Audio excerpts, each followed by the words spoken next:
Hello again. We are on the farm and it's in July and it's cold, which is why I'm a bit rugged up. But I wanted to show you this particular tree. Probably, I'm not sure exactly when, it might have been probably 15 or 16 years ago now, I'm not quite sure. But my godfather, Uncle Wally, he came up from Perth and it was his 80th birthday, and we had lunch up at the house, and then we decided to come and plant a tree for his 80th birthday. So we did that, and the tree had a bit of a checkered history because it got attacked by a bull, and probably the deer have been chewing at it as well. But I thought I'd come down and have a look and see how it's been going.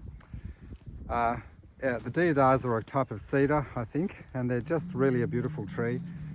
They're very graceful when they get really huge, so they take a while to grow, and like most trees, they're kind of like adolescents, you know, when I'll just show you a view of the farm.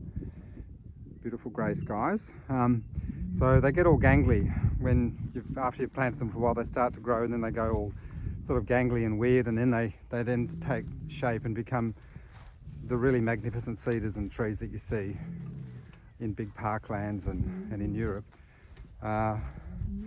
This particular tree, I remember the day we planted it was quite emotional, because I thought I'd probably never see my uncle again, and I don't actually think I did see him again. So occasionally I come out and see how it's going. I haven't been down here for quite some time, so I just wanted to see how it all is. So I'll swing around and then you can see this tree, there we go, in the background. So that's Uncle Wally's tree. Pretty good. So we'll go up a bit closer and we'll have a look. There we go. I went down at one stage and there was a big wombat hole underneath it, so I'll have a look and see if that's still there. But the wombats, when you dig the soil up, they love the smell of the soil, the freshly dug soil. So they often dig up the whole tree, or they make a hole underneath it and make a bit of a tunnel.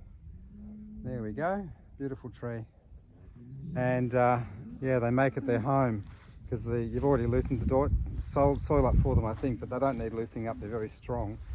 Let's just have a look. Yeah, there's a wombat hole under there. I'll just see if I can get a shot of it, because it's a bit difficult. Here we go. I don't know if you can see under there. So there's a bit of a log, and there's a wombat hole right there. So he's got a nice little entrance. He's got a beautiful tree to come home to, and then a nice fence so the deer and thing can't squash his tunnel, and then he's got this lovely tree. So there you go. They're just very beautiful. I just love them, and as they get older they become more horizontal and then they sort of weep down.